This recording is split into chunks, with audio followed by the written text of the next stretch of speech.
디도서 3장 1절부터 마지막 15절까지의 말씀 우리 함께 교독하겠습니다.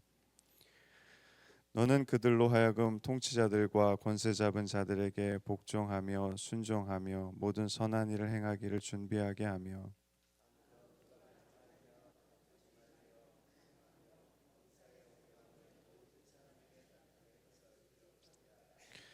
우리도 전에는 어리석은 자요 순종하지 아니한 자요 속은 자요 여러 가지 정욕과 행락의 종 노릇한 자요 악독과 투기를 일삼은 자요 가증스러운 자요 피차 미워한 자였으나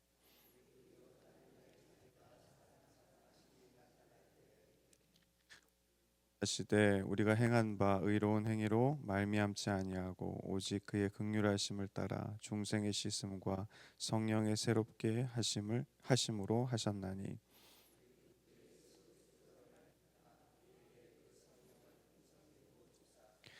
우리로 그의 은혜를 힘입어 의롭다 하심을 얻어 영생의 소망을 따라 상속자가 되게 하려 하심이라.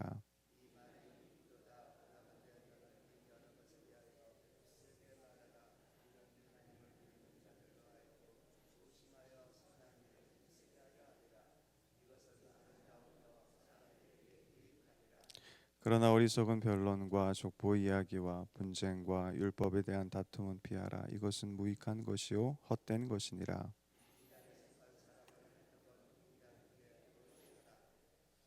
이, 이러한 사람은 내가 아는 바와 같이 부패하여 스스로 정죄한 자로서 죄를 짓느니라.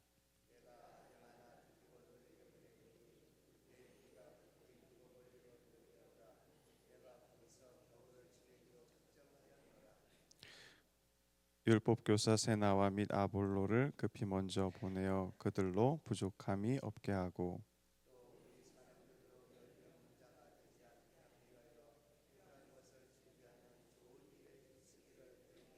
함께 읽겠습니다.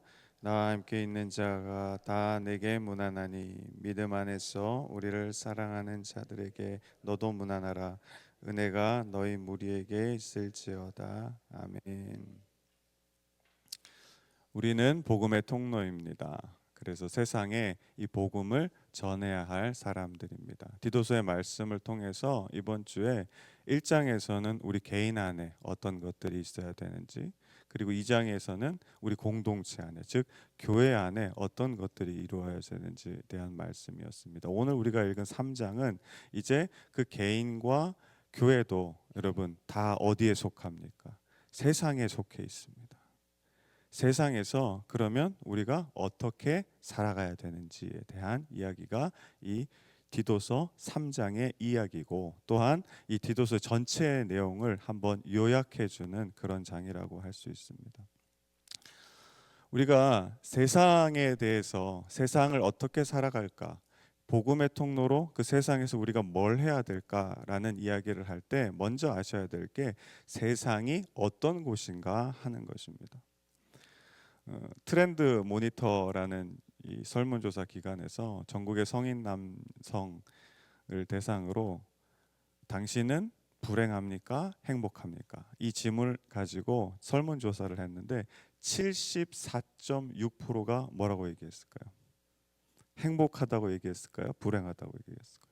불행하다고 얘기했습니다. 그러면 불행한 이유가 뭡니까? 그랬더니 첫 번째 이유가 뭐냐면 우리나라는 너무 과도한 경쟁이 심하다. 두 번째는 경제적인 문제 때문에 그렇다라고 이야기합니다. 사실 여러분 이 두 가지가 보기에 다른 것 같지만 같은 이야기입니다. 여러분 우리가 왜 경쟁하죠? 더 나은 삶을 살아가기 위해서 경쟁합니다. 그리고 우리가 경제적으로 왜 더 많은 것을 갖기를 원하죠? 더 나은 삶을 살려고 하는 겁니다. 우리가 여러분 이 세상이 힘든 이유가 뭐냐 하면 많은 사람들이 다 더 나은 삶을 위해서 살아가고 있기 때문에 그렇다라고 이야기합니다. 그런데 여러분 기독교 전통에 보면 7죄종이라는 게 있습니다. 그러니까 7가지 큰 죄를 이야기하는데 제가 지금부터 한번 읽어드릴 테니까 한번 들어보십시오. 7가지입니다. 교만, 나태, 분노, 정욕, 질투, 탐식, 탐욕. 이 중에서 여러분 사람을 가장 불행하게 만드는 게 뭘까요?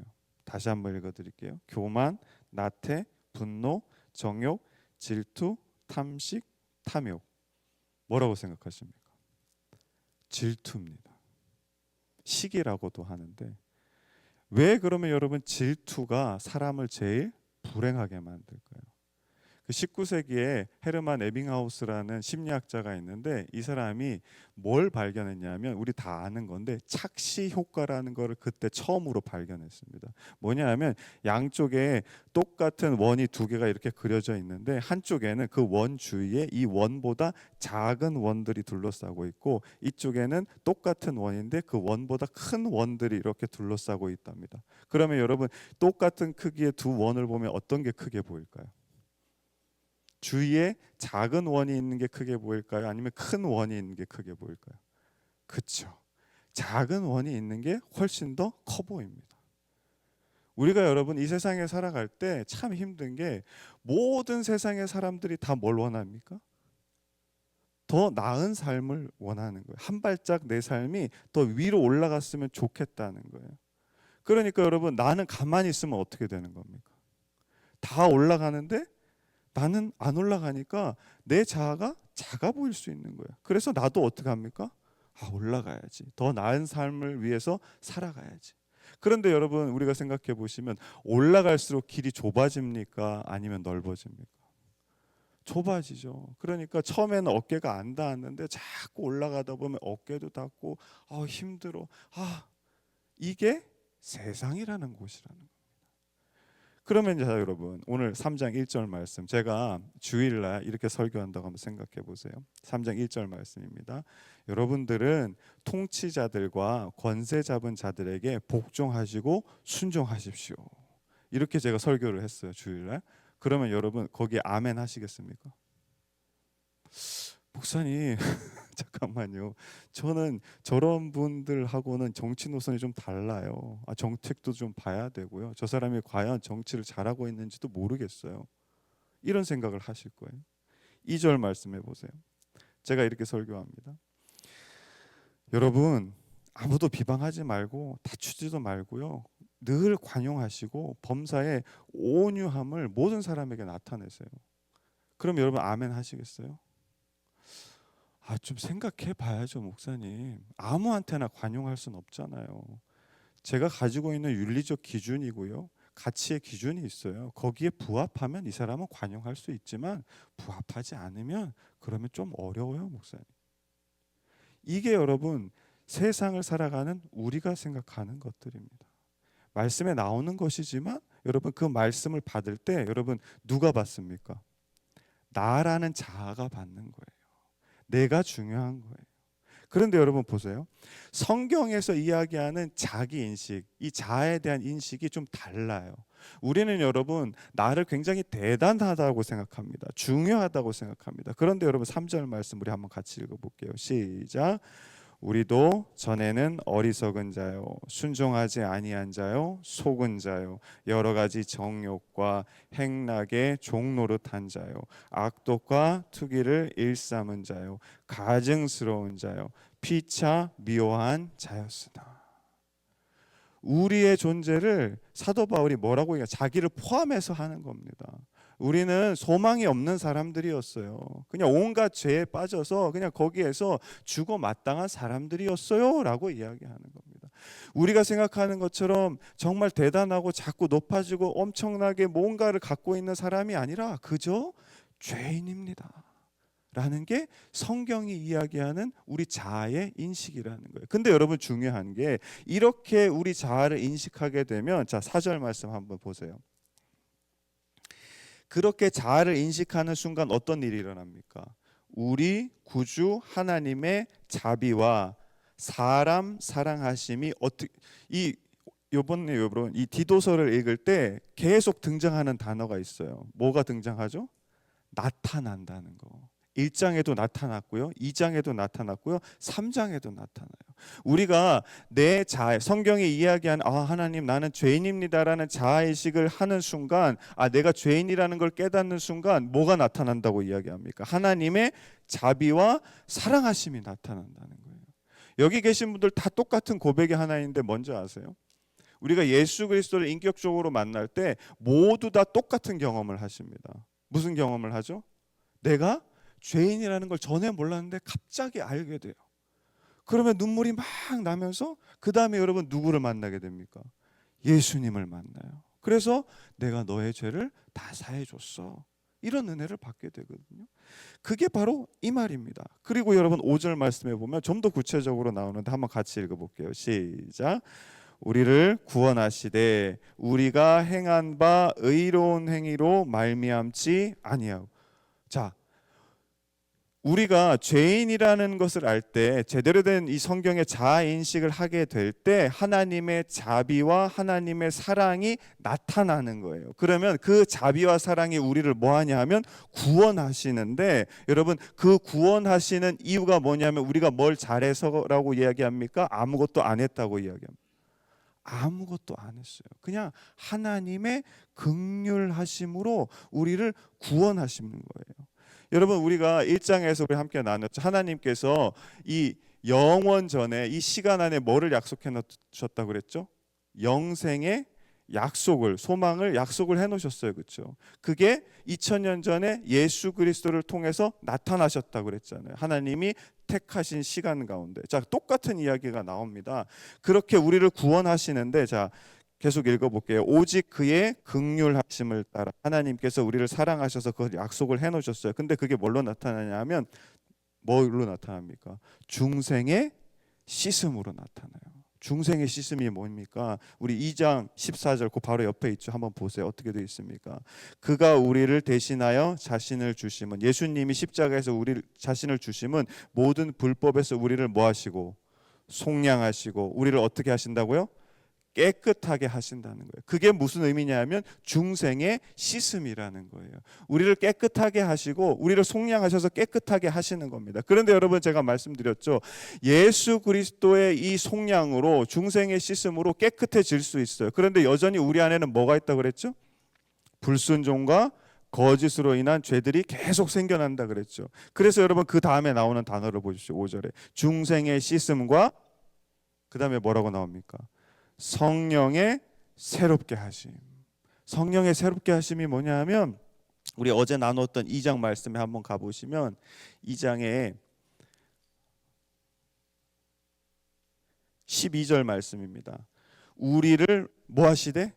양육하시는, 제가 훈련한다 그랬죠. 훈련하시는데 뭘 어떻게 하시냐면 경건하지 아니한 것과 이 세상의 정욕을 다 버리고, 신중하다는 게 절제하다는 거였죠. 절제해서 의로움과 경건함으로 이 세상을 살 수 있게 해주신다 그랬잖아요.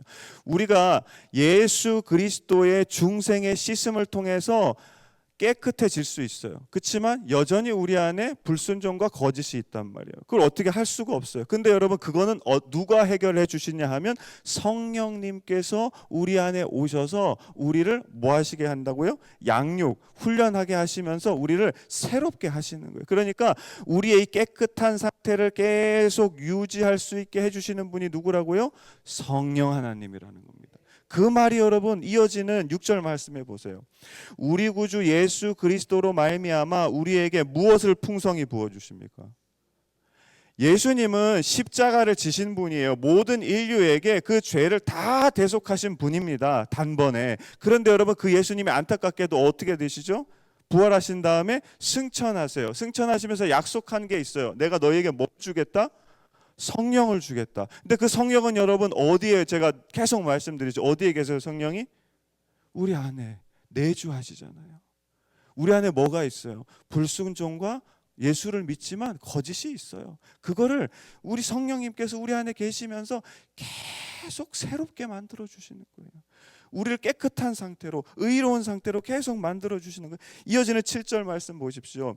그래서 그 성령이 우리로 그의 은혜를 힘입어 뭐 어떻게 하시겠다고요? 의롭다 하심을 얻게 하시고 하나님의 영생의 소망을 따라 우리를 뭘로 만들어 주십니까? 상속자가 되게 하십니다. 상속자가 된다는 것, 가장 중요한 우리가 영생을 얻는 거예요. 그 다음에 두 번째는 제가 말씀드렸죠. 어제 여러분 말씀 안에 두 가지가 있다고 말씀드렸습니다. 첫 번째 뭐였습니까? 하나님의 전능하신 능력과 사랑. 두 번째 예수 그리스도의 속량과 함께 하심. 여러분 이게 뭐냐 하면 우리가 받을 유산인 거예요. 단순히 영원한 생명만 받는 게 아니에요. 아버지 되신 하나님이 천지를 창조하셨기 때문에 그 아버지가 갖고 있는 모든 능력과 그 모든 것들을 우리가 아들과 딸이 되어서 유산으로 받게 된다라는 겁니다. 굉장한 일이죠. 이게 여러분 1절부터 7절까지의 말씀이 디도서 전체의 말씀을 요약하고 있는 건데, 자 보세요. 중요한 게 있습니다. 1절부터 7절까지의 말씀 가운데 나라는 단어를 한번 찾아보십시오. 내가 뭘 한 게 여기 있습니까? 아무것도 없어요. 여기에는 뭐가 있냐면 첫 번째로 하나님께서 우리를 사랑하셨어요. 그래서 다 준비해 놓으시고, 예수님께서 이 땅에 오셔서 뭘 하셨냐 하면 우리를 위해서 십자가를 지셨어요. 그래서 우리를 중생의 씻음과 속량하시고 깨끗하게 만드셨어요. 그리고 거기서 끝나는 게 아니라 하나님께서 어떻게 하십니까? 우리의 심령 가운데 오셔서 그 깨끗함을 계속 유지시켜 주시는 거예요. 의롭게 만들어 주시는 겁니다. 그런데 보세요. 하나님의 사랑은 여러분 어디를 향하고 있습니까? 저기 아래에 있는 정말 비교할 수도 없는 우리 인간을 향하고 계세요. 예수 그리스도는 여러분 어디에 오셨습니까? 원래 신이신 분이 가장 낮은 이 땅에 오셨습니다. 성령 하나님은 여러분 어디에 오셨어요? 여러분 제일 더러운 곳이 어딘지 아세요? 우리 마음이에요. 그런데 여러분 심지어 그 성령 하나님은 그냥 잠깐 왔다 가시는 게 아니라 어디에 늘 계세요? 그 더러운데 계속 계시는 거예요. 그래서 그거를 계속 깨끗하게 만들어 주시는 거예요. 보세요. 하나님과 예수 그리스도와 성령님께서 다 임하시는 게 다 어디입니까? 위로 임하십니까? 아래로 임하십니까? 아래로 임하신다는 거예요. 그런데 보세요. 세상을 살아가는 우리의 삶은 여러분 위로 올라가기를 원합니까? 아래로 내려가기를 원합니까? 모든 사람들이 다 위로 올라가기를 원해요. 위로 올라가기를 원하면 우리가 여러분 그레데 사람들을 통해서 배웠죠. 위로 올라가기를 원하면 여러분 내가 드러나기 시작하면 여러분 그 안에 첫 번째로 생기는 게 뭐였습니까? 거짓이었어요. 불순종부터 시작한 거짓. 그러면 우리가 어떤 사람이 되죠? 거짓말쟁이가 되는 겁니다. 그 안에 나에 대한 것들이 더 커져요. 위로 올라가기 위해서. 그러면 여러분 우리가 이성 없이 본능으로 살아가는 짐승들처럼 자기만을 위한 게 가득 차요. 그걸 성경이 뭐라 그랬죠? 악한 짐승이라 그랬어요. 그리고 마지막으로 여러분 자기 배만 위한 게으름뱅이라고 그랬습니다. 나를 위한 게 내 안에만 있는 게 아니라 더 넘어가 가지고 타인까지 영향을 미치게 되는 거예요. 그러니까 다른 사람들을 내 성공의 도구로 삼는 거예요. 그 사람들을 대상화하는 거예요. 그러면 여러분 그게 뭐라 그랬어요? 내 배를 위해 살아가는 게으름뱅이라 그랬잖아요. 그러면 보세요. 세상에 그런 사람들이 정말 많아요. 우리가 여러분 직장 다니고 사람과의 관계를 하고 그렇게 살아가다 보면 왜 힘듭니까? 누군가 나를 그렇게 대하거든요. 나도 누군가를 그렇게 대하고요. 그러니까 이 세상이 여러분 어떻습니까? 행복할 수가 없는 세상이라는 거예요.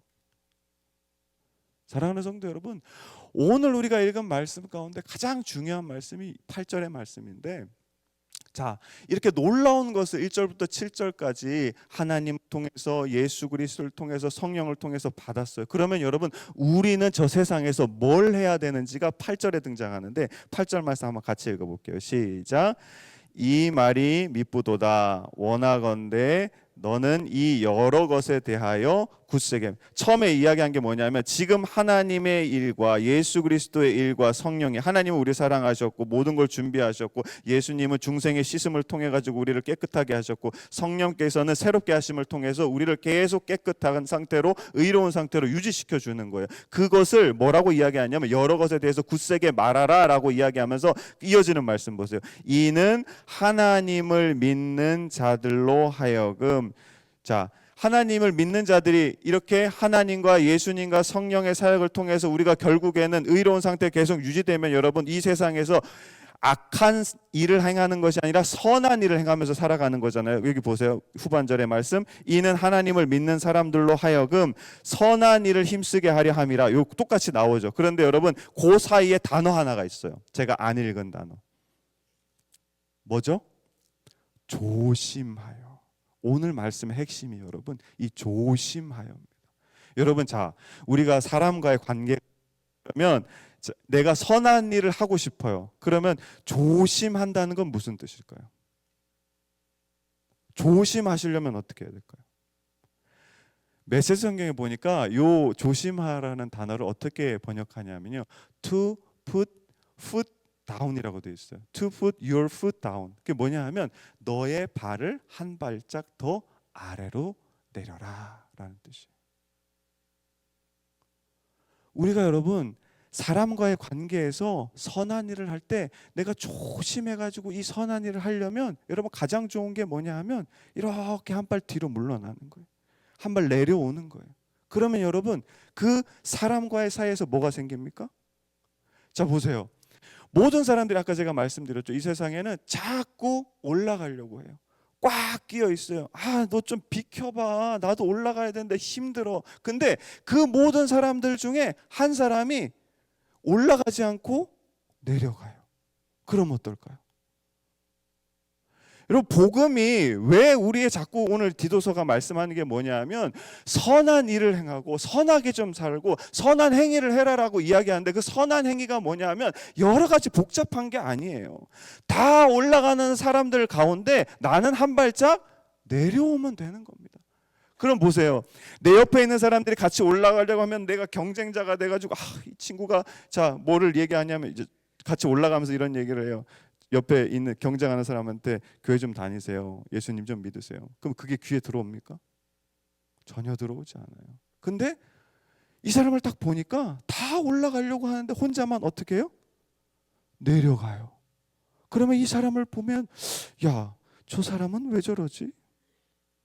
저 사람은 왜 저렇게 살지? 나한테 왜 이렇게 대하지? 그러면 여러분 이 사람이 이야기하는 복음에 대한 이야기에 귀 기울일까요? 기울이지 않을까요? 궁금증이 생기면 귀를 기울이게 됩니다. 제가 어제 한 권사님 가정에서 신방하면서 세례 요한의 이야기를 했는데 여러분 세례 요한이 어떤 존재로 태어났냐면요. 제사장의 아들로. 그러면요 모든 걸 누릴 수 있는 그런 신분을 갖고 있는 사람입니다. 근데 여러분 세례 요한이 어디로 갔죠? 광야로 갔어요. 다 버리고. 원래 제사장 아들로 태어나면 기를 쓰고 뭐가 돼야 돼요? 제사장이 똑같이 돼서 다 누려야 되는 거잖아요. 근데 그걸 버리고 어디로 갔어요? 광야로 갔어요. 그러니까 여러분 거기 광야로 갔는데 아무도 없는 게 광야인데 거기에 여러분 어떤 일이 벌어집니까? 수많은 사람들이 모이고요. 많은 사람들이 세례 요한의 제자가 돼요. 심지어 유대인들까지도 너무 궁금한 거예요. 그래서 사람들을 보내서 계속 물어봐요. 야, 너 누구냐? 너 누구냐? 너 왜 그러는 거야? 왜 광야로 간 거야? 그때 세례 요한의 입에서 복음이 등장합니다. 그러니 사람들이 다 그 복음을 듣고 그 복음을 따라 살게 되는 겁니다. 사랑하는 성도 여러분, 자 보세요. 8절 말씀 제가 계속 다시 읽어볼게요. 이는 하나님을 믿는 자들로 하여금 조심하여. 우리가 한 발짝 내려서서 그러면 우리가 뭘 할 수 있냐면 선한 일을 할 수 있어요. 그러면 이것이 하나님 뭐라고 얘기합니까? 아름다우며 사람들에게 뭐 한다고요? 왜 유익합니까? 공간을 자꾸 만들어주는 거예요. 숨 쉴 수 있는 새로운 삶의 그 빛을 보여주는 겁니다. 이어지는 말씀 보세요. 9절에 자 여러 가지가 나옵니다. 그러나 어리석은 변론이 뭐죠?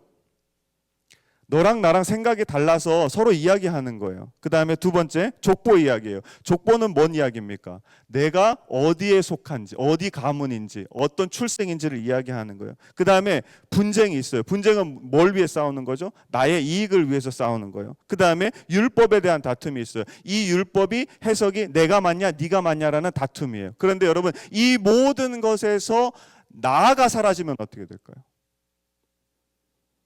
어리석은 변론의 의미가 있습니까? 족보를 이야기할 필요가 있습니까? 분쟁이 계속됩니까? 심지어 말씀에 대한 다툼이 생깁니까? 모든 게 다 사라져 버리는 겁니다.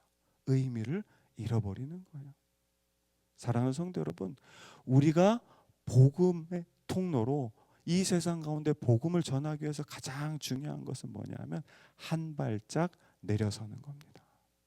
하나님께서 저 밑에 있는 우리를 이렇게 바라보시고 사랑하시는 것처럼 예수님께서 이 땅의 가장 낮은 자리에 우리를 위해 오셨던 것처럼 우리의 가장 더러운 마음 가운데 성령 하나님께서 오셔서 거기 그냥 한 번 오신 게 아니라 그 더러운 데서 계속 같이 하시는 것처럼 우리도 똑같이 한 발짝 내려서면 여러분 거기에 놀라운 것이 있습니다. 이게 어디에 나오냐면 우리 한 구절 마지막으로 찾아보고 말씀을 맺겠습니다. 미가서 6장 8절 말씀입니다. 구약성경 1295쪽입니다.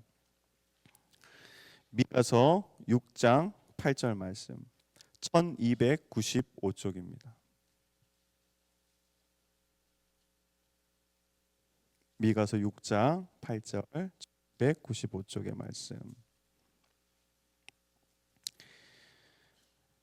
8절 말씀 우리 미가서 6장 8절 우리 한번 같이 읽어볼게요. 시작. 사람아 주께서 선한 것이 무엇임을 내게 보이셨나니 여호와께서 내게 구하시는 것은 오직 정의를 행하며 인자를 사랑하며 겸손하게 내 하나님과 함께 행하는 것이 아니냐. 아멘. 자, 여기에 이 6절부터 이 단락 보면 6절 위에 제목이 뭐라고 되어 있죠? 여호와께서 원하시는 게 아니라 뭐라고 되어 있죠? 구하시는 거는 능동적으로 찾으시는 거예요. 그러니까 굉장히 중요한 거죠. 그래서 8절 말씀에 보시면 주께서 선한 것이 우리에게 무엇임을 보이셨나니 여호와께서 내게 구하시는 것은 오직 정의를 행하며 인자를 사랑하며 겸손하게 내 하나님과 함께 행하는 것이라. 이렇게 읽었을 때 이 말씀이 참 좋은 말씀이지만 굉장히 따라하기가 어려운 말씀이에요. 그렇죠? 그런데 저는 이 말씀을 거꾸로 읽기를 권장드립니다. 거꾸로 읽다는 게 뭐냐면 뒤에서부터 한번 읽어보세요. 자, 첫 번째 나오는 게 뭡니까? 하나님과 함께 하는 거죠. 하나님과 함께 하려면 여러분 하나님이 어디 계세요? 아까 제가 말씀드렸죠. 하나님, 성부 하나님, 성자 하나님, 성령 하나님 다 어디 계십니까? 다 낮은 곳에 계시죠. 그러니까 하나님과 함께 하시려면 우리가 어디의 다리로 나가야 됩니까? 거기 뭐라고 나오죠? 겸손의 자리로 나갑니다. 그러면 거기에 누가 계신다고요? 하나님이 계시는 거예요. 그러면 하나님의 두 가지 속성이 있어요. 뭡니까? 공의와 사랑이죠. 하나님과 함께하면서 그 다음에 여러분 뭐라고 되어 있습니까? 여기서 인자를 사랑하는 거는요. 인자는 보통 우리가 신약 성경에 보면 사람의 아들인데 여기는 사랑이에요. 하나님의 사랑을 사랑하며 그 다음에 정의를 행한다는 거. 하나님과 함께하면 하나님의 속성이 우리 안에 부어져서 하나님의 공의와 하나님의 사랑을 우리도 그렇게 살아낼 수가 있게 되는 거예요. 그러면 마지막에 우리의 삶이 어떻게 된다고 이야기합니까? 선한 삶을 살아갈 수 있게 된다라고 이야기합니다. 여러분, 이 땅에서 저 세상 가운데 내가 크리스찬으로 정말 선하게 살아가는 거 굉장히 어려운 일처럼 보여요. 그런데 여러분, 그거는 내 힘으로 되는 겁니까? 안 되는 겁니까? 안 되는 거예요. 그런데 우리가 해야 될 게 한 가지가 있어요. 뭐죠? 하나님이 계신 곳으로 한 발자국 내려가면 돼요. 여러분 오늘의 삶에서 앞으로 살아가시면서 특별히 여러분 이번 주에 우리가 복음의 통로로 내가 지금 간절히 기도하는 그 영혼을 위해서 여러분 우리가 해야 될 일이 뭐냐 하면 내 삶에서 한 발짝 내려가는 겁니다. 겸손의 자리로 하나님 계신 그 자리로 내려가면 여러분 가면 거기 누가 계셔요? 하나님 계셔요. 그러면 하나님의 그 사랑과 공의와 그 능력이 우리의 삶에 주어지는 것이고 그것 가지고 우리가 지금까지 살아왔던 나의 삶과는 완전히 다른 삶을 살아낼 수 있게 될 것이고 그 삶을 통해서 여러분 복음이 전해지는 거예요. 바라기는 여기 계신 모든 분들 특히 또 우리 성안교회 모든 성도들이 이렇게 날마다 누구를 만나고 하루를 살아가도 그 삶 가운데 한 발짝 내려가는 삶을 통해서 하나님과 함께 하시고 하나님 주시는 힘과 능력과 그 모든 것으로 이 세상 가운데 복음의 통로로 복음을 전할 수 있는 삶이 되시기를 주님의 이름으로 간절히 축원합니다.